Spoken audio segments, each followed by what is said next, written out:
In the heart of the galaxy, the Galactic Council had long served as a beacon of peace and unity, a governing body that managed relations between hundreds of species. The Council's mission was simple yet powerful: maintain harmony among civilizations, foster diplomacy, and prevent war at all costs. For 2,500 years it had succeeded. Conflicts were resolved through intricate negotiations, and aggression was swiftly contained, ensuring no species could threaten the delicate balance of peace. The council chambers, a vast hall of shimmering metal and glowing insignias, were filled with representatives of every civilization, each bound by their commitment to this ancient peace.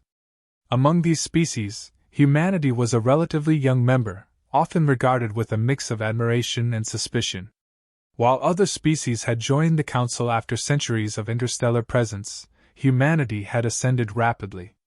Earth's technological progress and adaptability were noted, but so was its independence. Known for resilience and an unexpected knack for innovation, humans had brought a refreshing but unpredictable energy to the council. Most humans took pride in their place within the council, respecting the hard-won peace that had allowed Earth to explore beyond its solar system without fear of hostile encounters. They contributed to scientific efforts, exchanged cultural insights, and refrained from confrontation, understanding the unique opportunity the Council's peace afforded them. Yet, despite the Council's lofty ideals, there were cracks within the foundation. Over the years, subtle biases emerged, particularly against younger, less established civilizations. When disputes arose, some species found themselves dismissed or overlooked, especially those without deep-rooted influence in the Council. Humanity had witnessed this in minor instances: resource disputes, trade disagreements, and issues surrounding exploration rights.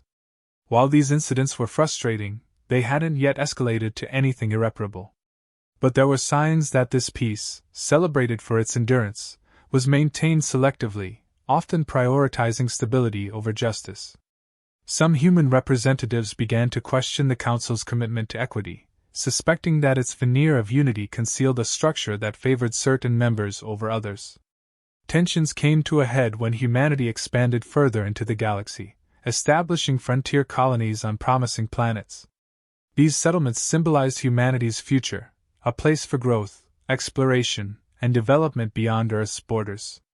One of these colonies, Novia, had flourished under harsh conditions, becoming a testament to human tenacity and adaptability.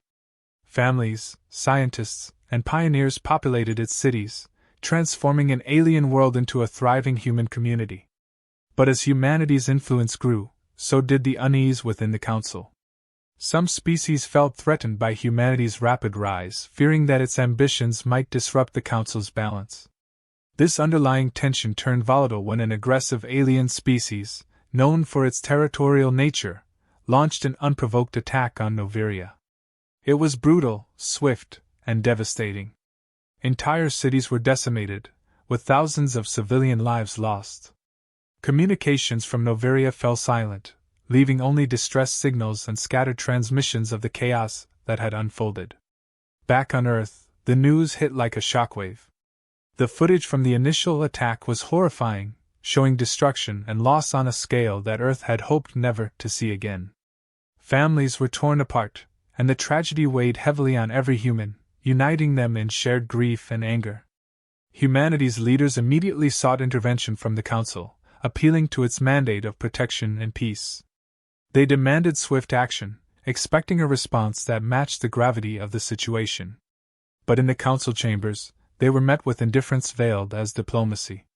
The Council representatives acknowledged the tragedy, expressing their condolences, but offered no immediate plan for justice. Instead, they assured humanity that an investigation would be conducted, a hollow promise that did little to address the urgency of the crisis. They urged humanity to remain patient and trust in the Council's process, even as the remains of Novia smoldered in ruin. The lack of action struck a nerve among humanity's representatives. They had abided by the Council's laws, trusted in its promise of protection, and now, when it was most needed, the Council's loyalty felt fractured. Frustration turned to fury as humanity watched the Council's slow, bureaucratic response. Diplomats pleaded for aid, for sanctions against the aggressors, for any sign that the Council valued its human members as equals. But as days turned into weeks, it became evident that the Council's priority was not justice but maintaining the facade of peace, even if it meant abandoning humanity in its darkest hour. This betrayal reverberated across Earth and its colonies, igniting a collective outrage. Citizens and leaders alike demanded accountability, feeling as if they had been cast aside. Protests erupted on Earth, with people rallying around the notion that humanity must take its future into its own hands. The Council's inaction was interpreted not merely as incompetence but as a revelation of the Council's true nature, a body that prioritized established powers over emerging ones, peace over fairness, and silence over justice. Amidst this outcry, humanity's leaders convened, recognizing that this was a turning point, one that required a response that would signal strength and resilience. The decision was not taken lightly, but after intense deliberation, humanity's leaders resolved to act. They issued a statement to the Council, a statement that would become infamous. "We will not remain idle as our people suffer. We are prepared to defend our own." This message, though brief, conveyed an unyielding resolve. In that moment, humanity drew a line, asserting that its loyalty to the Council would no longer come at the cost of its security and dignity. If the Council would not protect them, humanity would protect itself. The announcement sent shockwaves through the galaxy. The Council, accustomed to humanity's cooperation, was left in stunned silence, caught off guard by the defiance of one of its youngest members. But humanity had made its stance clear. It would no longer rely on an alliance that failed to uphold its most basic promises. And for the first time in centuries, the Council was forced to confront the possibility that its ancient peace was not as infallible as it believed. The Council chambers were unusually tense as humanity's declaration echoed through the galaxy. For centuries, the Council's peace had endured without significant dissent, relying on diplomatic persuasion and centuries-old protocols to manage conflicts. Yet now, a foundational assumption had been shattered, that no member, regardless of their grievances, would ever challenge the Council's authority. Humanity's defiance was unprecedented, and as word spread, the Council representatives faced mounting pressure from their respective civilizations, each with differing opinions on how to respond to this unexpected crisis. Some species viewed humanity's defiance as a threat to the delicate balance that the Council had worked tirelessly to maintain. In private discussions, Council members warned one another that humanity's independent streak and willingness to defend its colonies might inspire other civilizations to follow suit, creating a ripple effect of disobedience. They feared that if humanity's rebellion went unchecked, it could lead to a breakdown of order, undermining the Council's position as the galaxy's arbiter of peace. Rumors circulated that a faction within the Council was already advocating for measures to bring humanity back into line, arguing that allowing even one act of defiance could unravel the alliance altogether. Meanwhile, a handful of Council representatives sympathized with humanity's plight. Privately, they acknowledged the flaws in the Council's response and criticized the bureaucratic apathy that had stalled any action after the Novia attack. These representatives argued that humanity had a legitimate grievance, one that pointed to deeper issues within the Council's structure.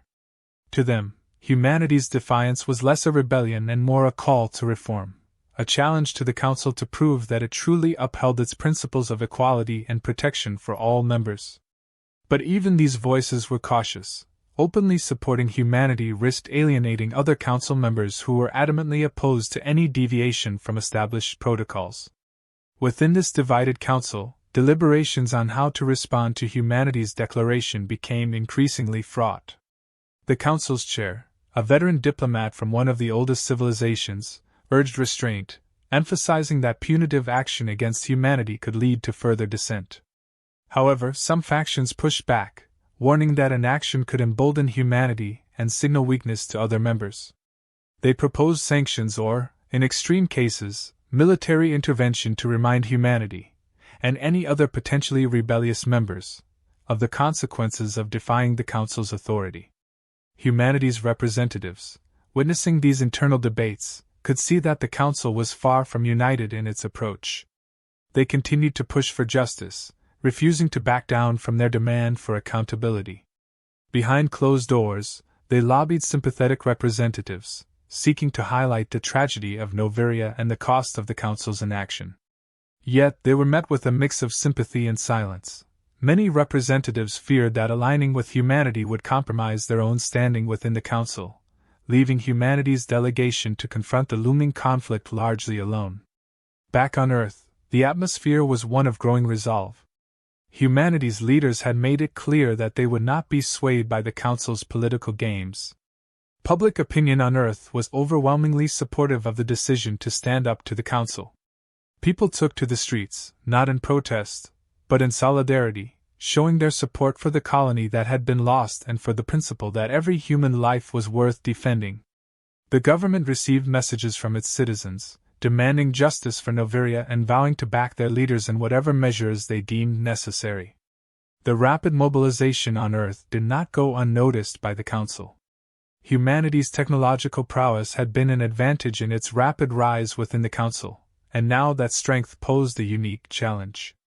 While the Council was capable of enforcing sanctions or deploying peacekeeping forces, humanity's capacity to defend itself and mount a formidable response was an unknown.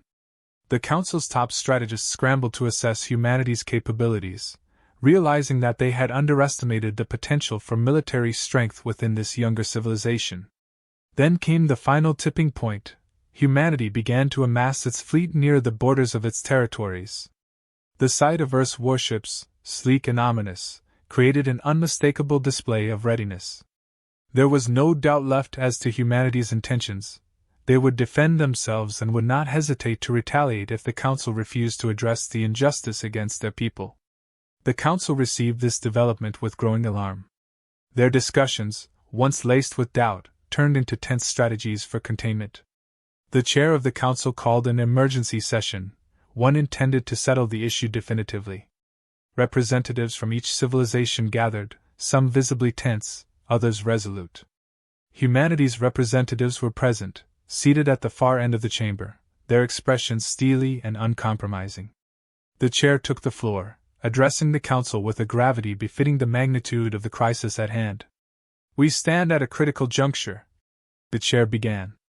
"For over 2 millennia, this Council has prevented wars, resolved disputes, and united the galaxy under a banner of peace. Yet today, we face a threat not from external enemies but from within. Humanity, a member of this Council, has defied our protocols and taken matters into its own hands." The words hung heavy in the air. The chair paused, allowing the weight of the statement to settle before continuing. "We are here to determine a course of action that will maintain peace, but also remind our members of the Council's authority. We cannot allow defiance to go unpunished, nor can we ignore the legitimate grievances that humanity has raised. A failure to act decisively risks undermining everything this Council represents." As the chair finished, murmurs rippled through the assembly. Humanity's representatives exchanged glances, knowing that this moment would determine their future within the Council. A senior representative, speaking for one of the Council's influential factions, stood up to address the chamber. "We understand the Council's concerns," she said, her voice carefully neutral. "But let us also acknowledge that humanity's defiance stems from our own inaction. If we had responded with the urgency and compassion that this tragedy warranted, perhaps we would not find ourselves in this position today." A silence fell over the room. Humanity's delegation was grateful for the support, but they knew that one voice alone could not sway the Council's decision. Opposing representatives quickly countered, arguing that no single member, regardless of their grievance, had the right to challenge the Council's authority.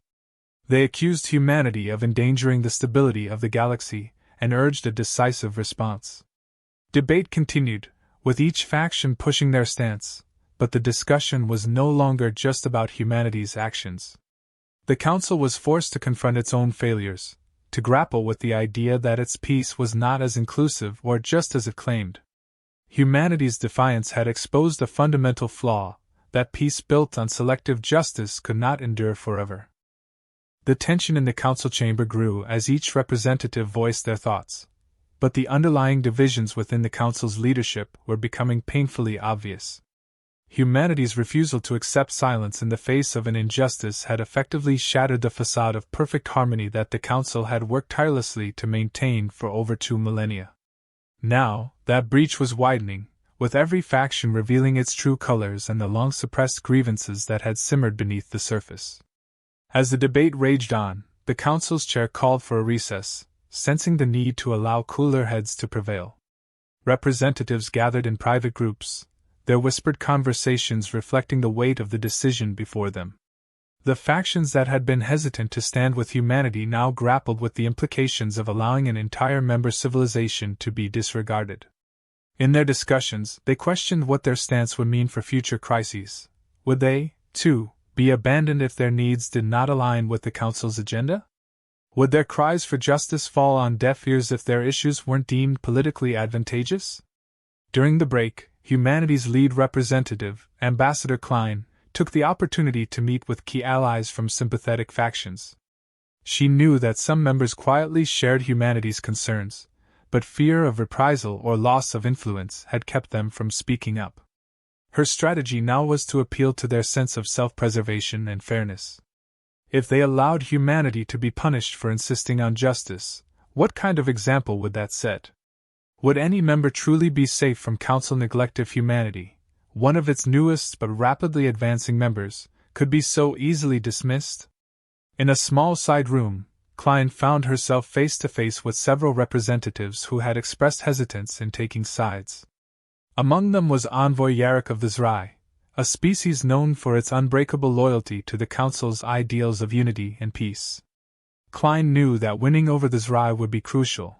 Their influence within the Council was vast, and their decisions often swayed other factions who valued stability.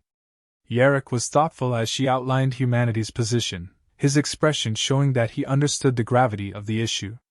"You must understand, Ambassador," Yarrick said, his voice calm but firm. "The Zrai have supported the Council for generations.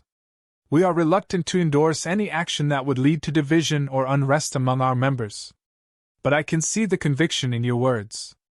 You genuinely believe that the Council has failed your people by not addressing the attack on Novia." Klein nodded, seizing the opening. "We do, Envoy Yarrick. But it's not just about humanity.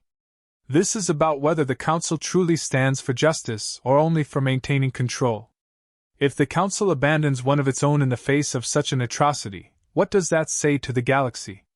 We are all here, bound by a promise to protect each other, to uphold peace. But peace without justice is no peace at all." The words struck a chord with Yarrick, who knew that, as much as his own people valued unity, they had also endured moments when their interests were sacrificed for the greater good. The Zrai envoy looked down, as if contemplating something deeply personal. Then, after a pause, he nodded slowly. "I see your point, Ambassador. The Zrai do not condone unnecessary conflict, but we also cannot ignore the principle that binds us. I will bring your words back to my delegation.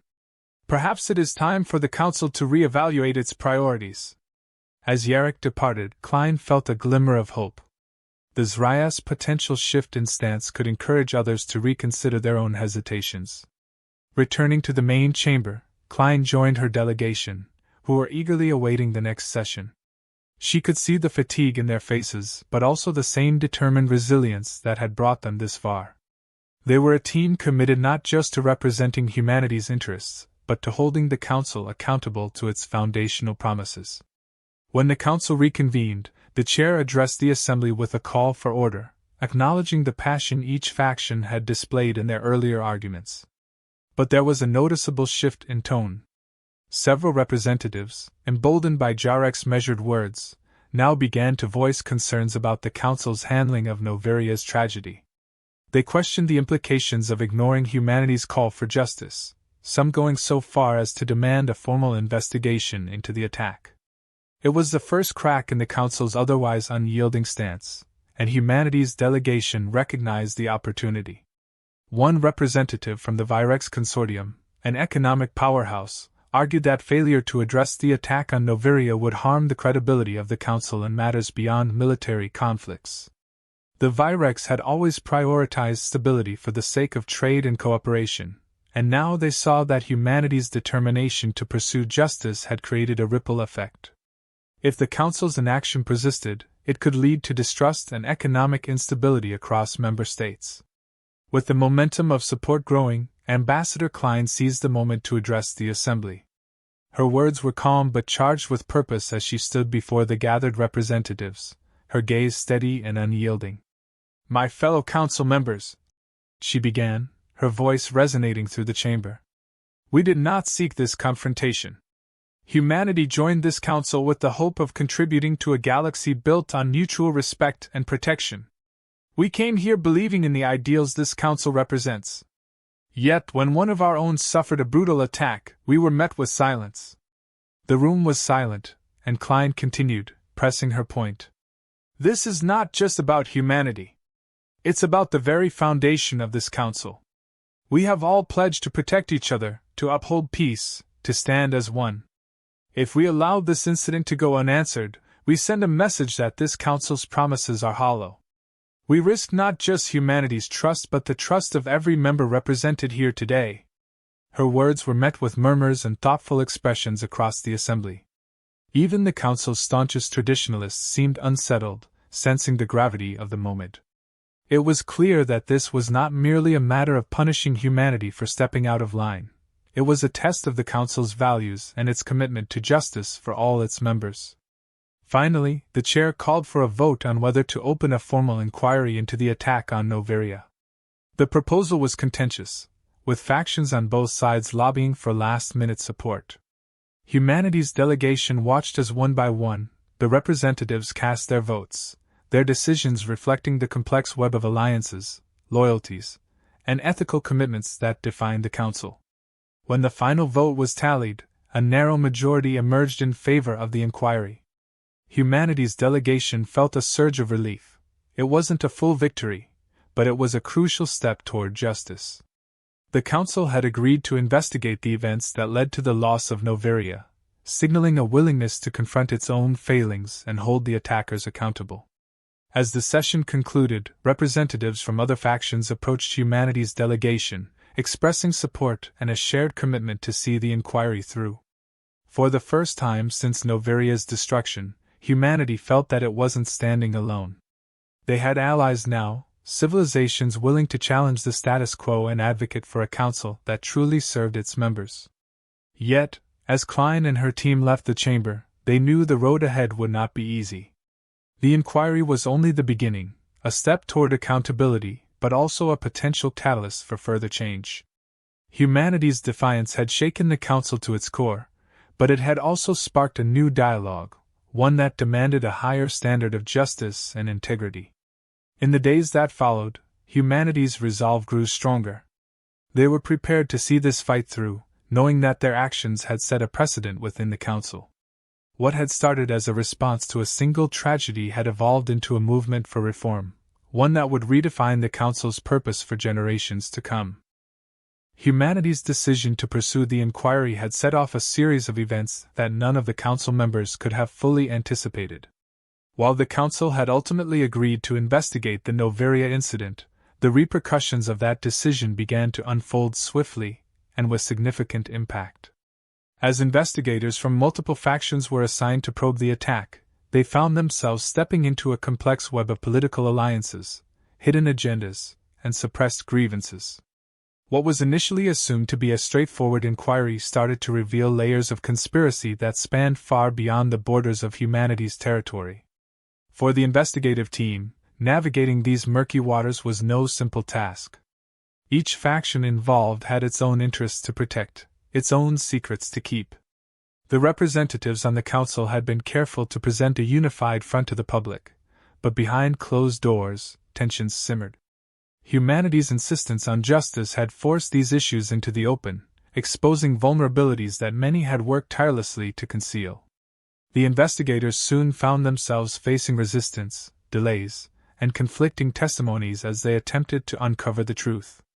Despite these obstacles, Humanity's delegation remained steadfast, pushing for transparency and accountability. Ambassador Klein and her team knew they were facing an uphill battle. The Council's bureaucracy was notoriously labyrinthine, designed as much to maintain order as it was to delay unwanted scrutiny.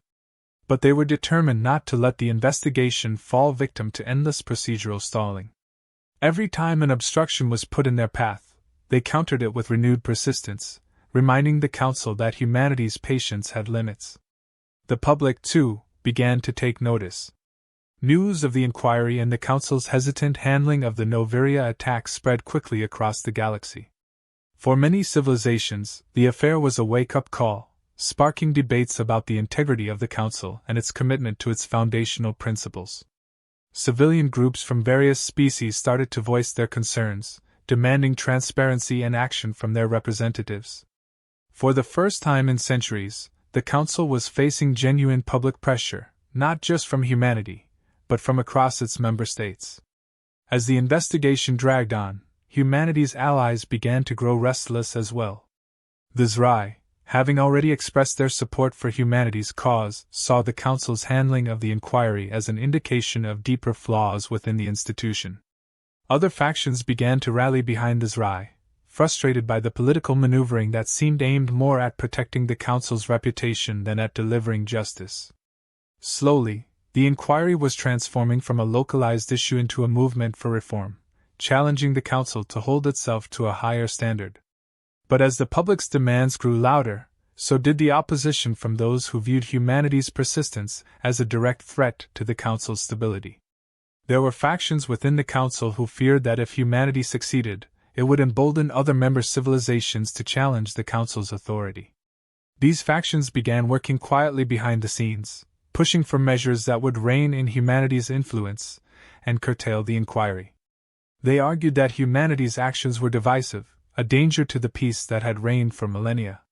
Yet the more these factions tried to suppress the inquiry, the more humanity's allies were galvanized. What had started as a fight for justice over a single attack was evolving into a broader struggle for accountability, pitting those who sought transparency against those who wished to protect the status quo. It was a clash of ideologies, a confrontation between those who believed the Council existed to serve its members and those who saw the Council's authority as an end in itself. In the midst of this, Ambassador Klein received an unexpected message from one of the investigative leaders. The message contained encrypted data logs, evidence of intercepted communications and intelligence reports that suggested Novia had been targeted deliberately. The logs hinted at the involvement of a shadowy faction within the Council, one that had manipulated the events leading to the attack. Whoever was behind this faction had gone to great lengths to cover their tracks, hiding their activities under layers of bureaucratic obfuscation and misinformation. The discovery sent shockwaves through humanity's delegation. If true, it meant that the Novia attack wasn't just an isolated act of aggression. It was part of a larger plot within the Council itself. Klein and her team faced a critical choice. They could go public with the information, risking immediate backlash and the possibility that the Council would bury the investigation altogether, or they could pursue the leads in secret, hoping to gather enough evidence to expose the conspirators in a way that couldn't be ignored. After intense deliberation, humanity's delegation chose the latter. They worked with the investigative leader to quietly follow the trail, piecing together a puzzle that stretched across multiple Council departments and involved numerous high-ranking officials. What they uncovered was nothing short of staggering, a covert operation aimed at maintaining control over emerging civilizations, one that used calculated acts of intimidation to keep member states in line. The Novia attack had been a warning, a message to humanity not to overstep its bounds within the Council. As the evidence mounted, humanity's delegation knew they were on the edge of a historic revelation. If they exposed the operation, it would shake the Council to its foundations, potentially triggering a crisis of confidence in the institution. But they also knew they couldn't ignore what they had found. The principles that had drawn them to join the Council, those of unity, justice, and mutual protection, were being violated in the worst possible way. Humanity could not stand by and allow those values to be trampled. With the support of their allies, humanity's delegation prepared to reveal the findings to the full Council. The decision wasn't without risk. They knew that the conspirators within the Council would do everything in their power to discredit or silence them. But they also knew that they had reached a point of no return. Either the Council would confront its own corruption and reaffirm its commitment to justice, or it would become a tool of manipulation, unworthy of the trust placed in it by its member states. As the date of the announcement approached, Klein and her team worked tirelessly to ensure the evidence was irrefutable. They organized testimonies from witnesses, compiled records of intercepted communications, and prepared statements from representatives of the Zrai and other allied factions. The goal was clear: to present a case so compelling that the Council would be forced to act, to bring those responsible for the Novia attack to justice, and to dismantle the clandestine operation within its ranks. When the day finally arrived, the Council chamber was filled to capacity. Representatives from every corner of the galaxy gathered, sensing that this would be a momentous occasion. Ambassador Klein stood before them, her gaze unwavering, as she began to lay out the findings. She spoke calmly, detailing the evidence, the intercepted communications, the intelligence reports, and the testimonies that pointed to a deliberate campaign of intimidation against humanity and other emerging civilizations. As she spoke, the chamber was silent, every representative listening intently. For many, the revelations were a shock. They had trusted the Council to uphold the ideals it claimed to represent, to be a beacon of peace and justice. But now they saw the corruption that had taken root within the institution, the betrayal of the principles that had drawn them to the Council in the first place. When Klein finished, there was a moment of stunned silence, broken only by a ripple of murmurs as the representatives absorbed the weight of her words. The Council was faced with a choice: to take immediate action against the conspirators and begin a process of reform, or to risk losing the trust and cooperation of its member states. Humanity's delegation waited, their faces reflecting both determination and the weight of the risk they had taken. Ambassador Klein stood before the Council, resolute and unyielding, as the chamber waited in tense silence. She had taken the ultimate risk by revealing the truth, a staggering account of corruption within the Council, exposing the hidden faction responsible for orchestrating the Novia attack. Humanity had no choice but to present the evidence, forcing the Council to confront its darkest secrets. The anticipation hung thick in the room, with each representative assessing the magnitude of what had been unveiled. Every detail, each intercepted message and hidden document, had been carefully laid out, pointing unmistakably to a conspiracy that had not only undermined humanity but betrayed the very principles the Council claimed to uphold. As Klein concluded her presentation, the silence became almost deafening. Representatives from countless worlds sat stunned, processing the depth of the treachery. For some, disbelief turned into outrage as they began to grasp that the very institution they had trusted might have harbored hidden motives, manipulating their allegiance. Others stared blankly, the weight of the revelation almost too much to bear. The Council had symbolized peace and unity for centuries, a beacon of stability amidst the vastness of the galaxy. To imagine it could be used as a tool of intimidation was a betrayal none had foreseen. Finally, one of the senior Council members broke the silence.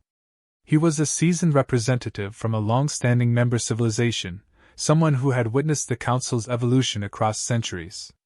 His voice, though calm, resonated with anger.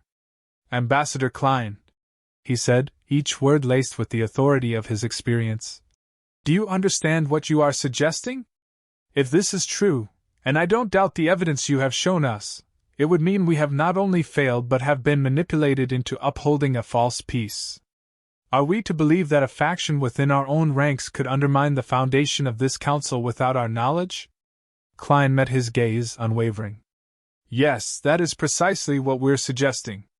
This was not a failure of individual representatives but a deliberate effort by those who sought to control the Council's agenda for their own gain. The Novia attack was meant to warn us off from seeking justice. If we ignore this now, we are complicit in their actions. Humanity did not join this Council to stand by while others imposed power through fear." Her words sent a ripple through the chamber, and murmurs broke out as other representatives voiced their concerns. Some were vehemently supportive, recognizing the validity of her accusations and demanding immediate action.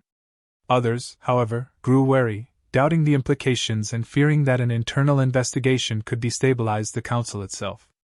They argued that humanity's approach was radical, even reckless, and that the risks of exposing this faction might tear apart the unity they had worked so long to maintain.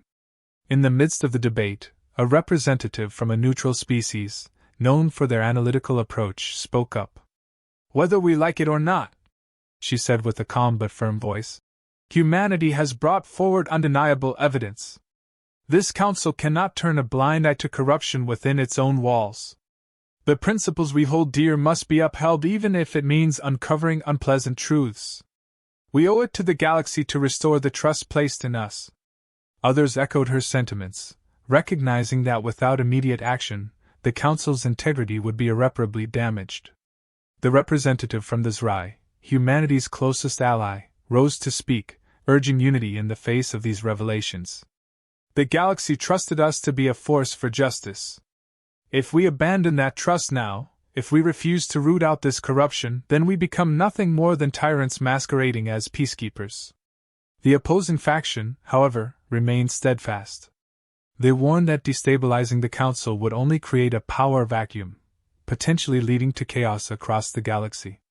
They cautioned that humanity's pursuit of justice, while admirable, risked unraveling centuries of peace, and that the pursuit of truth, however noble, must be tempered with caution. "We must act," one of them argued, "but not recklessly. Humanity's zeal is commendable, but it does not justify jeopardizing the balance we have achieved. Let us consider a path that brings transparency without dismantling the very structure that holds us together." Ambassador Klein, sensing the growing divide, decided to address these concerns directly. She knew that humanity's stance had become polarizing, but she also understood the necessity of pressing forward. "I understand the fears of instability," she acknowledged. "But I ask you to consider what kind of stability we have if it is maintained through deception and intimidation. We can only achieve lasting unity through accountability. A council that hides the truth cannot serve its members, it can only betray them." The debate reached a fevered pitch, and it became evident that a vote would need to be held. Representatives from every member civilization prepared to cast their decisions, weighing loyalty to the Council's traditions against their responsibility to ensure it remained true to its founding principles. As the representatives prepared to vote, the chamber was enveloped in a tension that seemed to span the entire galaxy. As the results came in, the Council chamber buzzed with anticipation. The final count revealed a slim majority in favor of a full investigation, with an external task force to oversee the proceedings and ensure transparency. The decision was a landmark one, a show of faith in humanity's call for justice, yet also a reminder of how precariously divided the Council remained. Some representatives left the chamber with grim expressions, already anticipating the far-reaching consequences that would follow. For Ambassador Klein and humanity's delegation, the vote was a victory hard-won but tempered by the recognition of what lay ahead. They had challenged the very foundation of the Council and succeeded in forcing it to confront its own corruption.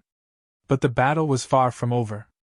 The external task force would face resistance, attempts at obfuscation, and likely retaliation from those who sought to preserve the status quo. The Council's commitment to reform would be tested in the months to come, as would humanity's resolve to see this through.